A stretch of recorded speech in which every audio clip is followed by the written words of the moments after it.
अस्सलाम वालेकुम स्टूडेंट्स। हम चैप्टर नंबर 1 पढ़ रहे थे। आज हमारा लास्ट लेक्चर है। जैसा कि मैंने पिछले लेक्चर में आप लोगों को बताया था कि जो नेक्स्ट लेक्चर होगा हमारा वो काफ़ी लेंथी होगा। तो ये हमारा लेक्चर काफ़ी लेंथी क्योंकि हमने आज नेक्स्ट टॉपिक स्टार्ट करना था, वो है सेलुलर ऑर्गेनाइजेशन। और आज हम ये सारा टॉपिक कंप्लीट करेंगे, उसके बाद हम नेक्स्ट चैप्टर स्टार्ट करेंगे। तो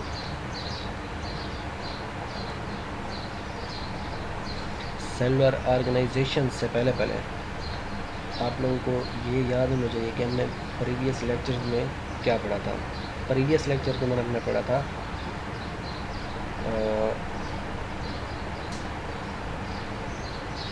level of organisations. Level of organisations के अंदर हमने ये देखा था कि सब एटॉमिक पार्टिकल्स क्या होते हैं, फिर एटम्स क्या होते हैं, फिर उन एटम्स और सब एटॉमिक पार्टिकल्स के मिलने से बायोमोलिक्यूल्स बने थे, फिर उन बायोमोलिक्यूल्स के जुड़ने से सेल बना था, फिर सेल से टिश्यूज से फिर आर्गन्स, फिर आर्गन से आर्गन सिस्टम, आर्गन सिस्टम से आर्गन सिस्टम लेवल जनरेट हुए थे, फिर उनसे पॉपुलेशन इंडिविजुअल लेवल से फिर पॉपुलेशन लेवल, फिर कम्युनिटीज़ एंड फर्दर फिर बायोस्फीयर लेवल तक हमने मूव किया था। अब वो तो था कि इंडिविजुअल जनरेट कैसे होते हैं। अब इंडिविजुअल तो जनरेट हो गए, वो सारा मेथड एक ही होगा, लेकिन फिर उसकी मज़ीद कैटेगरीज हैं जिसको हम सेलुलर ऑर्गेनाइजेशन के अंदर जानेंगे। अब सेलुलर ऑर्गेनाइजेशन होती क्या है, इसमें वो कहता है कि organism have been divided into 5 major groups. जो ऑर्गेनिजम्स हैं, जानदार हैं, वो 5 मेजर ग्रुप्स में डिवाइड किए गए हैं। और वो कौन कौन से हैं? Prokaryotes, प्रोटिस्ट्स, fungi, plants and animals. अब ये 5 ग्रुप ऐसे हैं जो सेलुलर ऑर्गेनाइजेशन की बुनियाद हैं, और इसी सेलुलर ऑर्गेनाइजेशन की बुनियाद पर ही इनको डिवाइड किया गया है। मज़ीद फिर हम ये जितने भी ग्रुप्स हैं इनके बारे में डिटेल से हम चैप्टर नंबर 3 में डिस्कस करेंगे। फ़िलहाल अब हम यहाँ पे ये देखते हैं कि इनको सेलुलर ऑर्गेनाइजेशन के लिहाज से किस तरह से डिवाइड किया गया है। नेक्स्ट में कहता है all organisms are made of cells. जितने भी जानदार हैं वो तमाम के तमाम सेल्स से बने हुए हैं। कोई भी जानदार ऐसा नहीं है जो सेल से ना बना हुआ हो। तो उन्हीं सेल्स के बनने की वजह से उनको फिर मज़ीद टाइप्स में डिवाइड किया गया है। यहाँ पे वो कहता है कि टाइप्स ऑफ सेल्स में कहता है the cells are of 2 types, कि सेल 2 तरह के होते हैं। कौन कौन से? The organisms in first group are made of prokaryotic cells. अब ये 2 टाइप्स किस तरह से कह रहा है? ऑर्गेनिज्म की डिवीजन के लिहाज से कह रहा है। अब हमने पढ़ा कि 5 ग्रुप्स होते हैं। उन 5 ग्रुप्स को किसकी बुनियाद पर डिवाइड किया गया है? सेल की टाइप की बुनियाद पर डिवाइड किया गया है। फिर उन टाइप्स में 2 टाइप्स हैं। Number 1 is prokaryotic cells. Prokaryotic cells से मुराद ऐसे सेल्स होते हैं जो, या ऐसे जानदार होते हैं जो सिर्फ एक सेल पर मुश्तमिल हो। मतलब जो जानदार एक सेल से बने हुए होंगे उनको हम प्रोकैरियोटिक सेल्स का नाम देंगे। नेक्स्ट वो कहता है all other groups have eukaryotic cells, fungi, plants, animals and protist. ये क्या है? यूकैरियोट है। यूकैरियोटिक से मुराद ये है कि ऐसे जानदार जो एक से ज़्यादा सेल से मिलकर बने हुए हैं। अगर हम इसके अंदर मज़ीद थोड़ा सा इसको डिस्कस करें तो प्रोकैरियोटिक सेल में ऐसे जानदार शामिल होते हैं जो एक सेल पर मुश्तमिल होते हैं, लेकिन उनके अंदर वाज़ेह न्यूक्लियस नहीं होता, मतलब उनके अंदर प्रोमिनेंट न्यूक्लियस नहीं होता। जो यूकैरियोटिक होते हैं वो एक से ज़्यादा सेल से मिलकर बने होते हैं। उनमें से भी कुछ एक सेल पर मुश्तमिल होते हैं, लेकिन उनके अंदर वाज़ेह न्यूक्लियस मौजूद होता है। तो इसी तरह से नेक्स्ट वो कहता है cells organize in 3 ways to make the bodies of organism. 3 ऐसी सूरतें हैं जिनकी बुनियाद पर सेल आपस में जुड़ते हैं और सेलुलर ऑर्गेनाइजेशन का, या सेलुलर जो ऑर्गेनाइजेशन हम पढ़ रहे हैं उसकी बुनियाद बनते हैं। तो उसमें वो कहते हैं cell make unicellular, colonial and multicellular organization. अब 3 तरह की ऑर्गेनाइजेशन जनरेट हो रही है। यूनिसेलुलर, यूनि से मुराद सिंगल, सेलुलर से मुराद सेल, मतलब ऐसे ऑर्गेनिज्म जो एक सेल से मिलकर बने हुए हैं। उसके बाद है कॉलोनियल। कॉलोनियल से मुराद सेल्स कॉलोनी की सूरत में मौजूद हो। नेक्स्ट वो कहते हैं multicellular organization. Multicellular organization से मुराद ये है कि ऐसे जानदार जो बहुत ज़्यादा सेल से मिलकर बने होंगे। तो इसी बुनियाद पर हम सेलुलर ऑर्गेनाइजेशन को डिवाइड करते हैं। तो नेक्स्ट वो कहता है the organisms formed through these organizations are unicellular organisms. अब यूनिसेलुलर ऑर्गेनाइजेशन से मतलब एक सेल से जो जानदार बनेंगे हम उनको यूनिसेलुलर ऑर्गेनिज्म का नाम देंगे। कॉलोनियल टाइप के ऑर्गेनाइजेशन से जो जानदार वजूद में आ रहे होंगे उनको हम कॉलोनियल ऑर्गेनिजम्स का नाम देंगे। इसी तरह से जो मल्टी सेलुलर ऑर्गेनाइजेशन से जानदार बन रहे होंगे उनको हम मल्टी सेलुलर ऑर्गेनिजम्स का नाम देंगे। अब हम इनको मज़ीद डिटेल के साथ थोड़ा थोड़ा डिस्कस करते हैं। उसमें हमारे पास नंबर 1 यूनिसेलुलर ऑर्गेनिजम्स है। अब यूनि से मुराद क्या है? एक, सेलुलर से मुराद सेल। तो अब यूनिसेलुलर ऑर्गेनिज्म ऐसे जानदार होंगे जो सिर्फ एक सेल पर मुश्तमिल होंगे। यहाँ पे वो कहता है only one cell makes the life of an organism. एक ही सेल होगा वो ये मुकम्मल जानदार बना रहा होगा। कैसे? उस सेल के पास तमाम हिदायत मौजूद होंगी। सेल डिवीजन भी वही करेगा, उसी सेल डिवीजन के नतीजे में नया जानदार पैदा होगा। उसके अंदर जेनेटिक मटेरियल भी मौजूद होगा। जेनेटिक मटेरियल बेसिक इकाई है ना सेल की, तो जेनेटिक मटेरियल मौजूद होगा। सेल के पास जीन्स की तमाम हिदायत मौजूद होंगी जो उस सेल की खसूसियात को कंट्रोल कर रही होंगी। तो इसमें जो एक सेल होगा जस्ट वही डिवाइड होगा और उसकी डिवीजन से जो नया सेल बनेगा वो नया सेल जानदार कहलाएगा। अब जो प्रोकैरियोट्स होते हैं उनके अंदर बैक्टीरिया शामिल है, मतलब जो बैक्टीरिया है उनको हम प्रोकैरियोट्स का नाम देते हैं। और जो बैक्टीरिया है वो सिर्फ एक सेल से मिलकर बना हुआ है।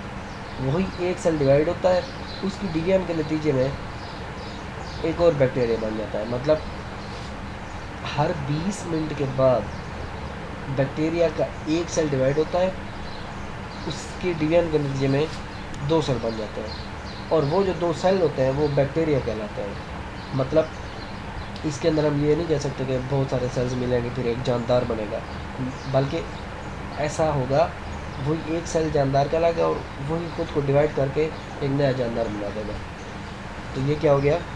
यूनिसेलुलर ऑर्गेनाइजेशन होगी। नेक्स्ट हो कहता है all the life activities are carried out by the only cell. वही सिंगल सेल ज़िंदगी की तमाम तर खसूसियात को या तमाम तर एक्टिविटीज़ को चला रहा होगा। जिंदा वो एक ज़िंदा जानदार बनाएगा और उसके अंदर जितनी भी एक्टिविटीज़ चल रही होंगी वही सेल उसको कंट्रोल कर रहा होगा। तो इसकी एग्जांपल क्या है? Amoeba, paramecium and Euglena. अब हम इनको पिक्चर में देखते हैं। अब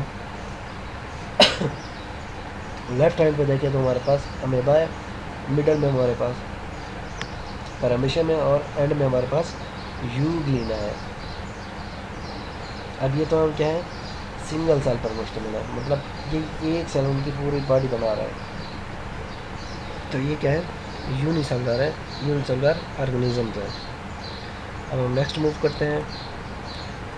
नेक्स्ट हमारे पास है कॉलोनियल टाइप।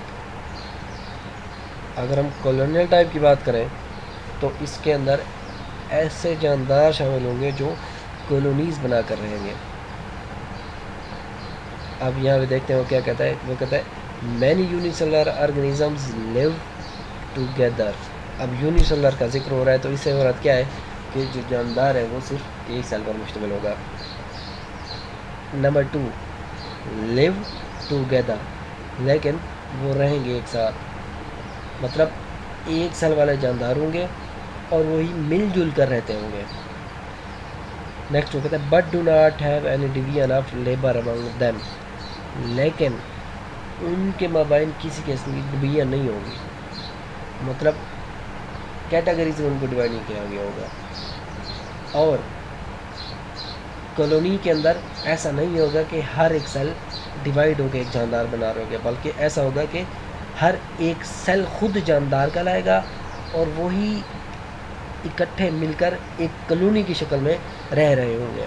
तो नेक्स्ट वो कहता है each unicellular organism in a colony lives its own life. मतलब उस कॉलोनी के अंदर हर एक जानदार अपनी अलग ज़िंदगी गुजार रहा होगा, लेकिन होंगे क्या? कॉलोनी की शक्ल में होंगे, इकट्ठे रह रहे होंगे, लेकिन एक दूसरे के ऊपर डिपेंड नहीं कर रहे होंगे, इंडिपेंडेंट होंगे, अपना लाइफ साइकिल चला रहे होंगे। तो नेक्स्ट वो कहता है does not depend on other sales for its vital requirements, ना ही वो किसी दूसरे जानदार या दूसरे सेल पे डिपेंड कर रहे होंगे कि उसकी जो वाइटल रिक्वायरमेंट्स है, मतलब उसकी खुराक है या उसकी मूवमेंट है या फिर उसका जितनी भी उसको एनर्जी या सेल डिवीजन के लिए माहौल की ज़रूरत होती है, वो टोटल इंडिपेंडेंट होगी। मतलब वो किसी दूसरे सेल पर इंतज़ार नहीं कर रहे होंगे, बल्कि वो खुद को ही डिवाइड करके नए जानदार में तब्दील हो रहे होंगे और रहेंगे क्लस्टर की सूरत में, गुच्छे की सूरत में, कॉलोनी की सूरत में। नेक्स्ट वो कहता है volvox is the green alga found in water that shows colonial organization. Volvox एक ऐसा ग्रीन एल्गा है, ये एल्गी की एक टाइप है, जो सिर्फ यूँ समझे एल्गी की टाइप है, लेकिन है ये यूनिसेलुलर ऑर्गेनिजम्स जो कि वाटर में पाए जाते हैं और कॉलोनियल ऑर्गेनाइजेशन को शो करते हैं। नेक्स्ट वो कहता है hundreds of volvox cells make a colony. Volvox के हंड्रेड्स सेल्स आपस में जुड़कर एक कॉलोनी बना रहे होंगे। मतलब उन 100 सेल के अंदर हर एक सेल एक वॉलवॉक्स कंसीडर होगा, एक जानदार कंसीडर होगा, और वो इकट्ठे रह रहे होंगे और एक कॉलोनी बना रहे होंगे। इसको हम डायग्राम में देखते हैं। अब ये डायग्राम में आप लोगों को एक बड़ा सा गोल दायरा नज़र आ रहा है, उसके बाद फिर बीच में छोटे छोटे दायरे नज़र आ रहे हैं। अब इस बड़े दायरे के अंदर ये जो डॉट डॉट निशान नज़र आ रहे हैं, ये एक एक सेल है। अब इसके अंदर जो छोटे आप लोगों को दायरे नज़र आ रहे हैं, इसके अंदर भी आप गौर से देखें तो फिर मज़ीद सेल्स नज़र आ रहे हैं।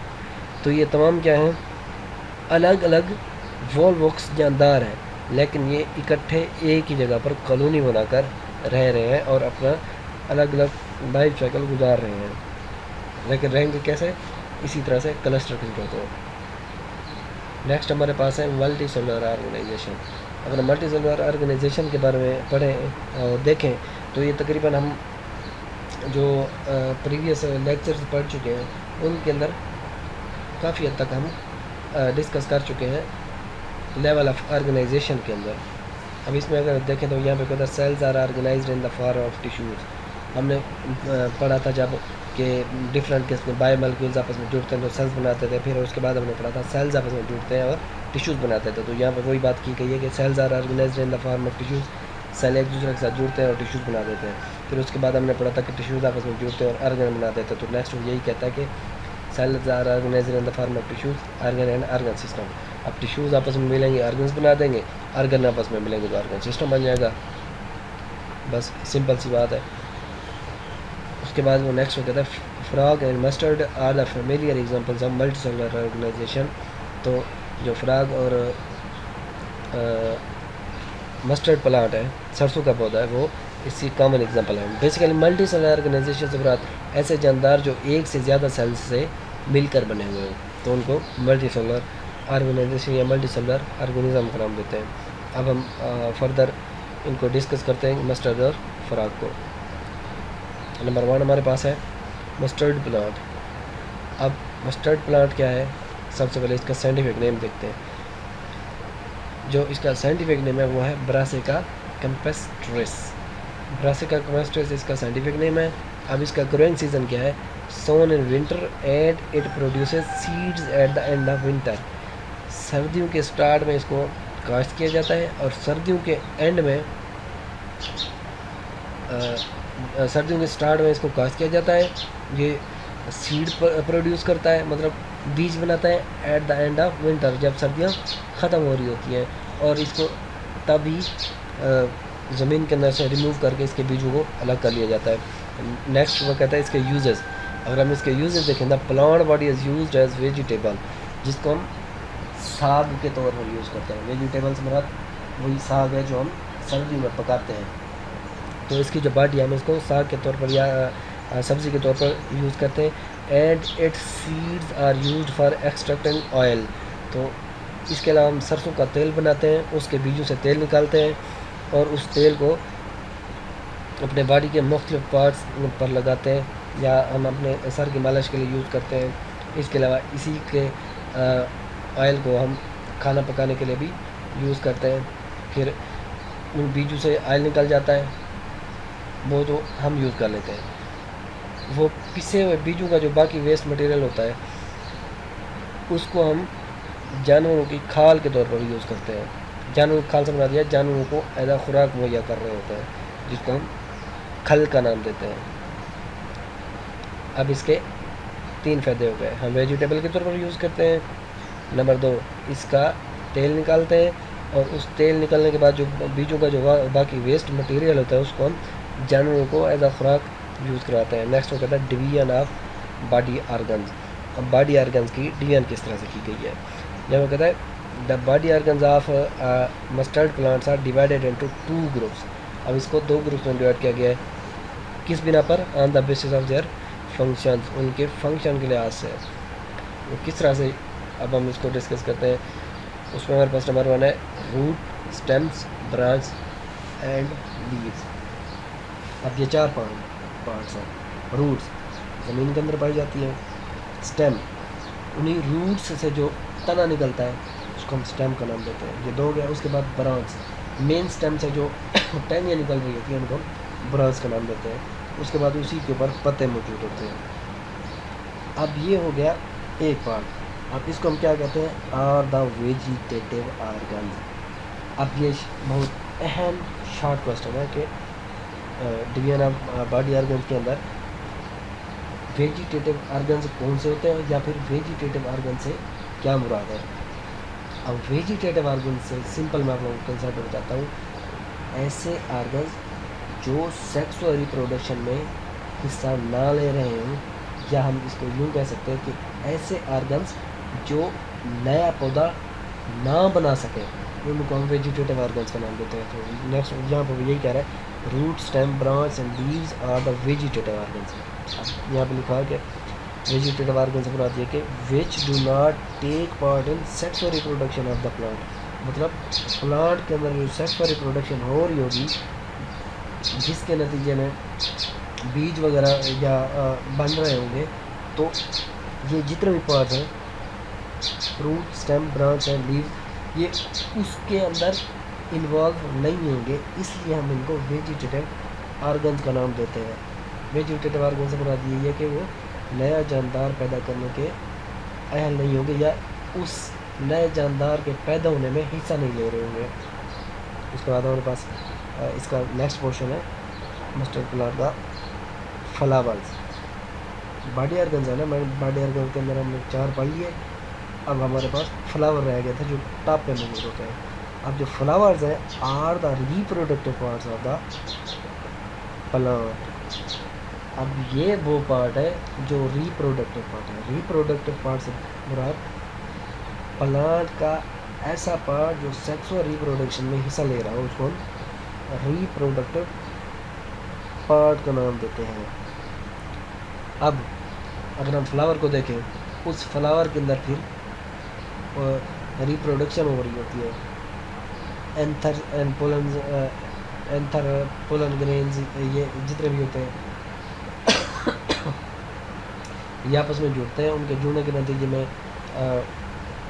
एम्ब्रियो वगैरह जनरेट होता है। उसके बाद फिर सीड बनते हैं। तो ये तमाम क्या है? रिप्रोडक्टिव पार्ट है। मतलब जितने भी पौधे होंगे उनके, अगर हम फूलों की बात करें तो वो रिप्रोडक्टिव आर्गन होंगे। तो यहाँ पे वो कहता है टेक पार्ट इन सेक्स और reproduction and produce fruits and seeds. तो रिप्रोडक्टिव पार्ट जो होंगे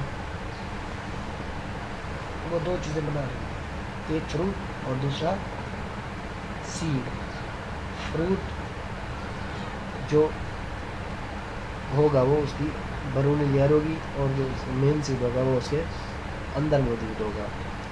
फर्स्ट करें अगर हम मैंगो की एग्जांपल लेते हैं, तो मैंगो की जो गुठली होती है वो फ्रूट के अंदर मौजूद होती है। तो इस तरह से सरसों के पौधे के ऊपर एक बारीक सी लेयर होती है, फिर उसके अंदर सीड महफूज होता है। जब हम उसको ग्रो करवाते हैं तो वो फ्रूट का ऊपर वाला जो कोट है वो रप्चर होता है, और एक नया पौधा प्रोड्यूस होता है।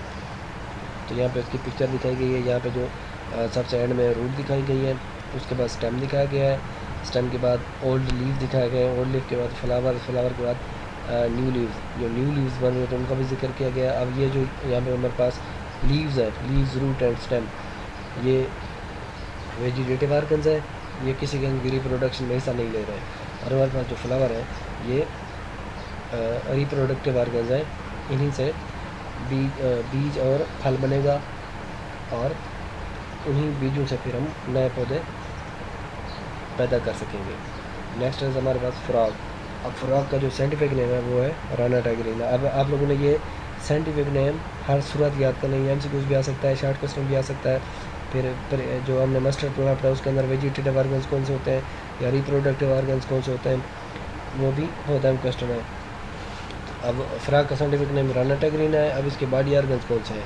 Made of organ system and each organ system consist of related organ. जिस तरह से हमने organ and organ system level के अंदर पढ़ा था कि मुख्तलिफ किस्म के टिश्यूज़ मिलकर आर्गन बनाते हैं, फिर वो आर्गन आपस में जुड़कर आर्गन सिस्टम बनाते हैं, फिर आर्गन सिस्टम आपस में जुड़कर आर्गन सिस्टम लेवल जनरेट करते हैं, फिर उन्हीं पूरे organ and organ system level के जुड़ने के नतीजे में एक नया इंडिविजुअल जनरेट होता है। तो यह वही यही बात कर रहे हैं, ये हम प्रीवियस पढ़ चुके हैं। नेक्स्ट वो कहता है all the organs are made of specific tissues, ये भी हम पढ़ चुके हैं कि एपिथेलियल टिश्यूज़ होते हैं, ग्लैंडुलर होते हैं, मस्कुलर और नर्वस होते हैं।